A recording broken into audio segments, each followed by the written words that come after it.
Commandant Jacques Roger.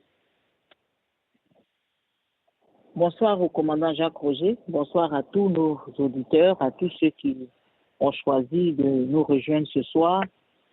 Ici, c'est votre servante Tite Sarah sur Analyse politique.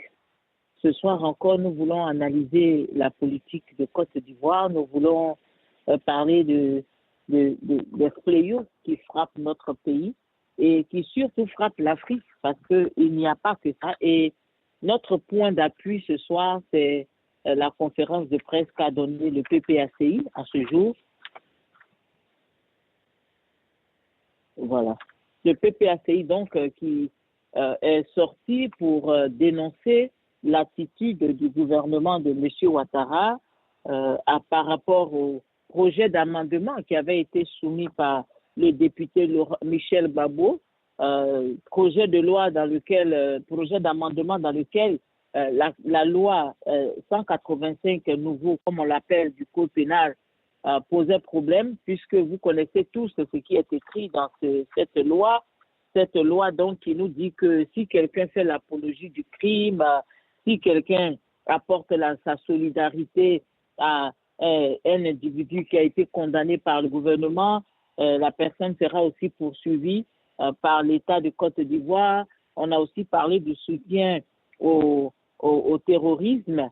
Et donc, cette loi-là que les groupes parlementaires de l'opposition ont jugé une loi liberticide, c'est-à-dire une loi qui est née pour tuer les libertés individuelles des Ivoiriens, puisque c'est de la Côte d'Ivoire qu'il s'agit, donc des Ivoiriens.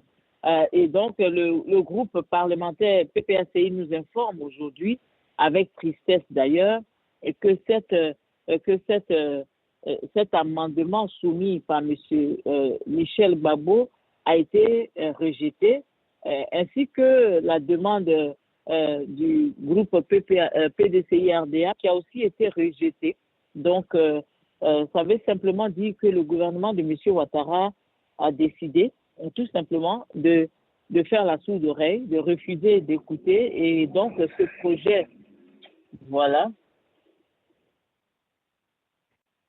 Donc, ce projet de loi est un projet de loi bien structuré et qui a un but bien précis, la confiscation des libertés des Ivoiriens. Alors, ce soir, notre grand thème que nous voulons aborder, c'est le RDR prépare-t-il un nouveau coup d'État en Côte d'Ivoire? En d'autres termes, est-ce que le RDR n'est pas en train de poser des actions qui peuvent ou qui pourraient entraîner un coup d'État en Afrique? Vous savez qu'en Afrique, le pouvoir ne se cède pas, malheureusement.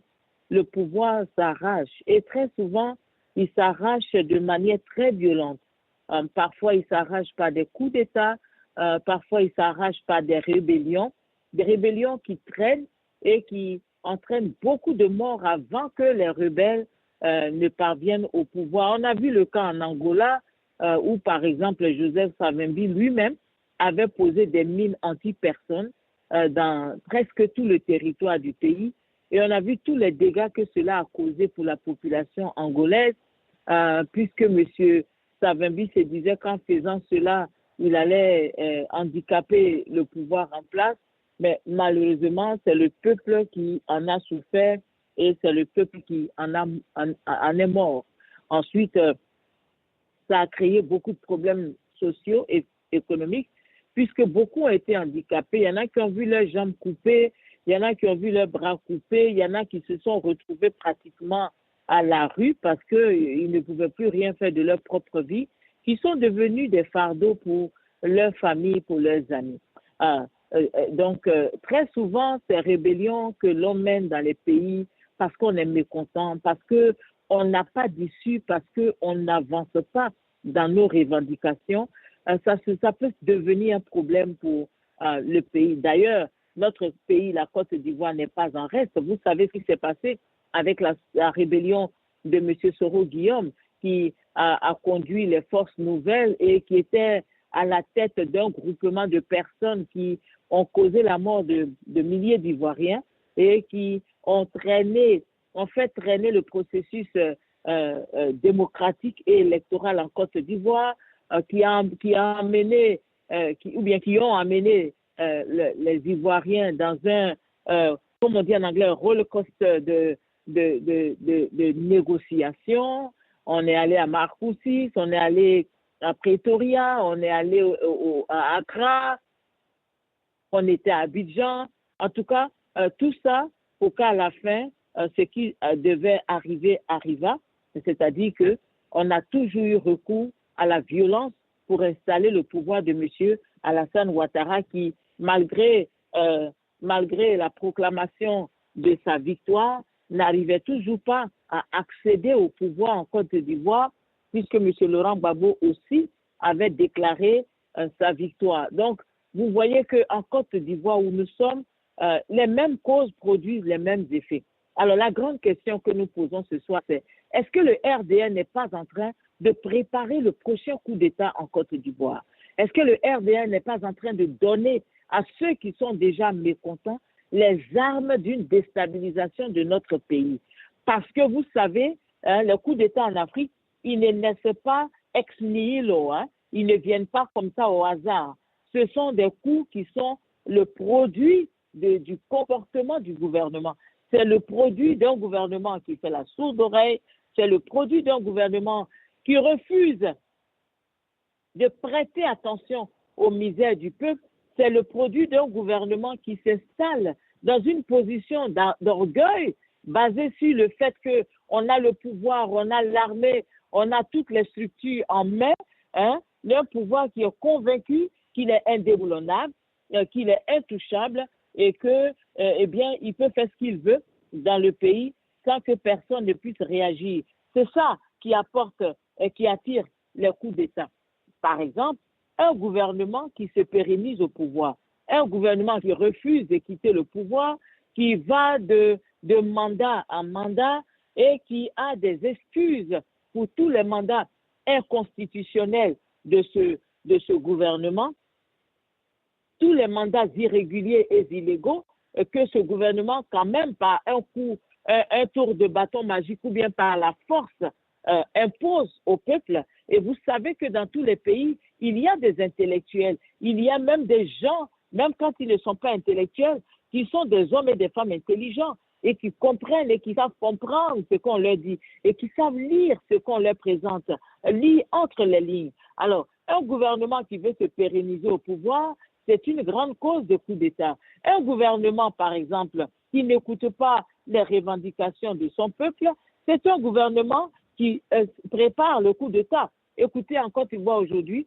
le peuple se plaint pour l'électricité qui n'a toujours pas été révisée dans les prix. Le peuple se plaint du coût élevé de la vie qui n'a encore rien eu de changement dedans. Le peuple se plaint du coût très élevé des transports. Il n'y a pas encore eu de changement. Le peuple sait, le peuple voit les détournements de fonds sans que le gouvernement, le président de la République ne réagisse. Le peuple voit comment le fossé entre les pauvres et les nouveaux riches de Côte d'Ivoire s'approfondit chaque jour sans que le président ne dise un mot. Le peuple voit comment l'opposition est étouffée en Côte d'Ivoire, comment l'opposition souffre, comment l'opposition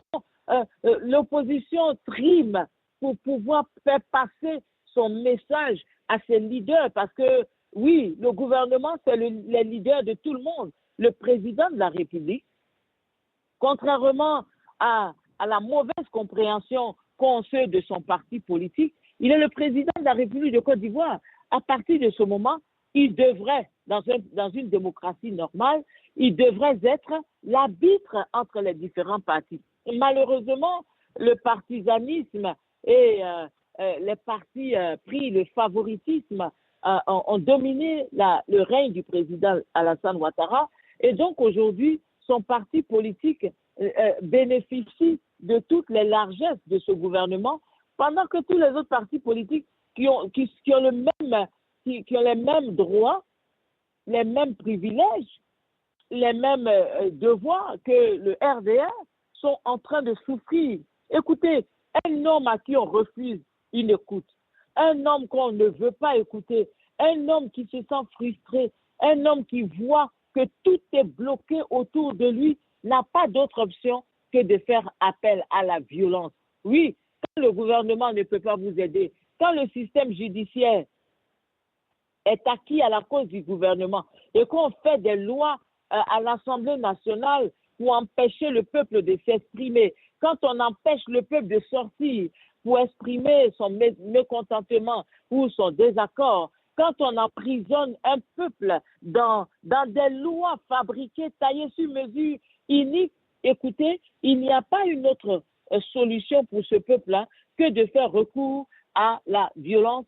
Et quand vous regardez en Afrique, la plupart des coups d'État, bien que nous ne soyons pas favorables aux coups d'État et que nous ne soyons pas ici en train d'en faire l'apologie, mais nous vous disons que les mêmes causes produisant les mêmes effets, vous verrez que tous les coups d'État en Afrique se passent dans des pays où les leaders arrivent à un niveau où ils n'écoutent plus personne, ils font ce qu'ils veulent, ils n'ont aucun respect pour le peuple, ils s'en fichent si le peuple a faim ou si le peuple meurt, ils s'en fichent si le peuple n'arrive pas à s'exprimer, on emprisonne les gens, on arrête les gens, on tue quand on veut, on torture comme on veut, on met en prison sans aucun procès comme on veut, on laisse les gens pourris en prison pendant 15 ans, pendant 10 ans, pendant 8 ans, pendant 5 ans, sans aucune forme de procès, et après, on dit que le pays est dans la paix. Écoutez, est-ce que le RDR aujourd'hui n'est pas un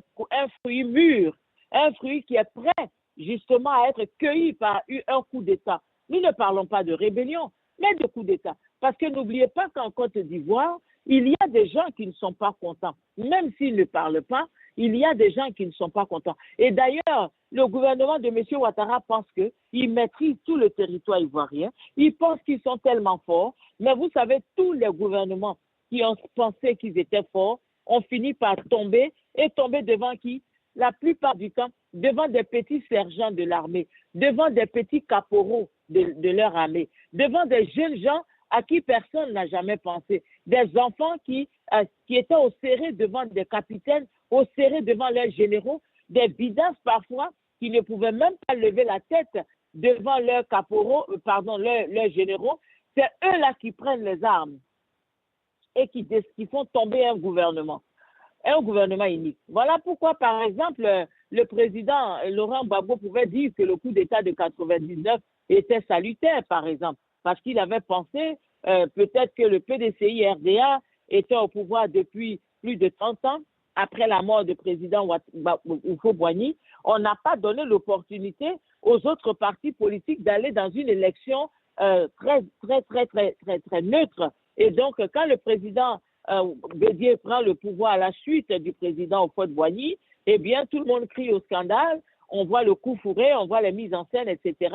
Ce n'est pas nouveau, cette histoire en Côte d'Ivoire. Et si nous ne changeons pas de manière de faire dans notre pays, nous n'allons jamais réussir à poser les bases d'une démocratie saine dans le pays. Aujourd'hui, le RDR est au pouvoir, le RDR confisque tous les postes.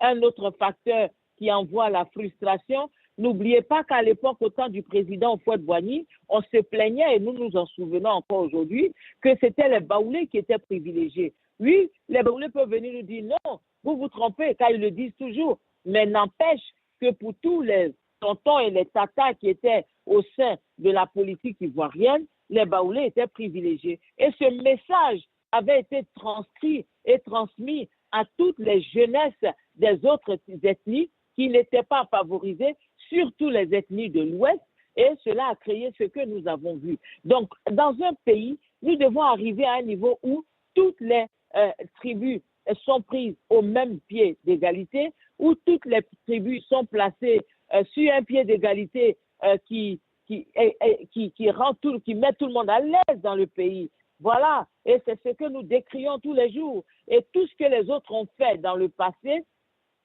qui avait été condamné par le président Ouattara. D'ailleurs, les femmes dont je faisais partie n'ont pas fait autre chose que de venir ici à l'ONU en 2000 pour dire à M. Kofi Annan et à son adjoint, M. Fall, que voici ce qui se passe, pour transporter des pétitions des femmes du Nord pour dire au secrétaire général que voici l'état de la Côte d'Ivoire. On ne veut pas laisser M. Ouattara être candidat, c'est une injustice.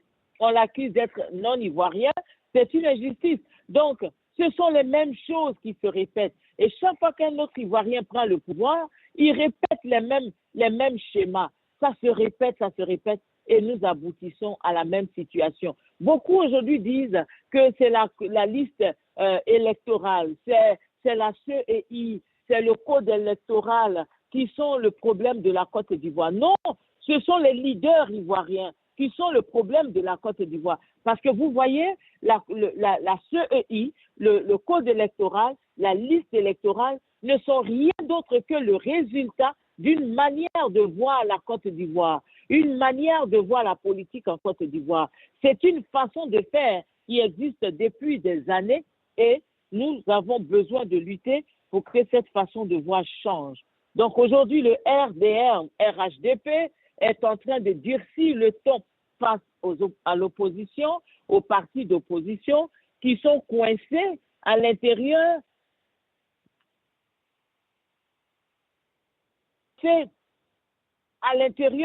d'une politique qui aujourd'hui les étouffe.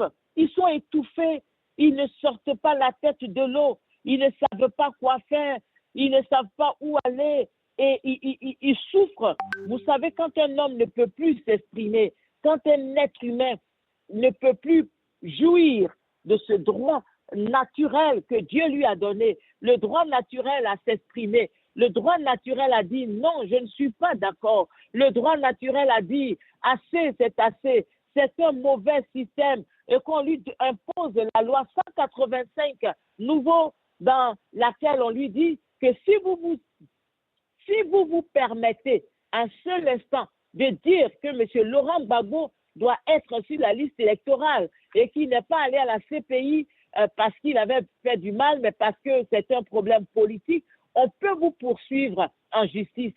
Mais le RDR oublie que ce sont des lois qui nous rappellent qu'il a une conscience coupable. Il a une conscience qui lui rappelle tout ce qu'il a fait. On ne réécrira pas l'histoire de la Côte d'Ivoire d'une autre manière. Les témoins vivants ont parlé, les Français ont parlé, le groupe GEOS a parlé. Donc tous les Ivoiriens savent que M. Alassane Ouattara, Koné Zakaria aussi a parlé. Donc tout le monde sait que le président Ouattara, malgré l'amour que nous avons pour lui, est le père de la rébellion.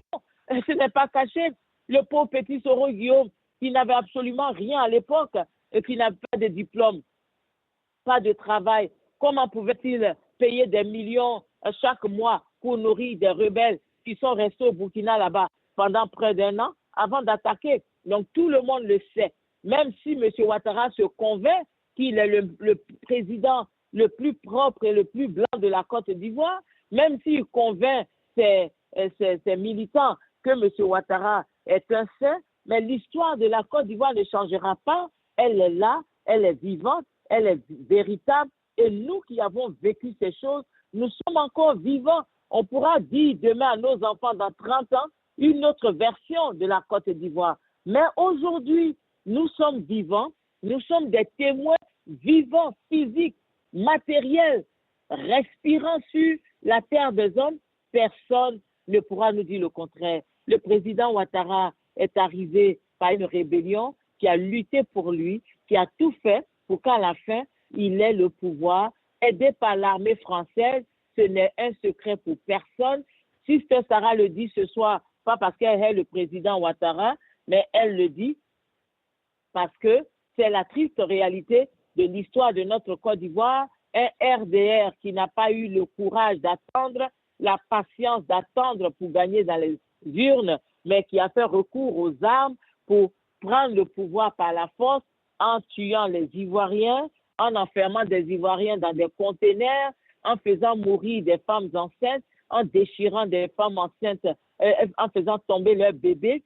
Toutes ces choses, le RDR a le sang des Ivoiriens sur sa main. Ce n'est pas par les discours qu'on peut effacer ce sang, c'est simplement par une humilité qui dira au peuple ivoirien, nous sommes désolés. Alors, le RHDP, aujourd'hui, n'est-il pas l'artisan de son prochain coup d'État?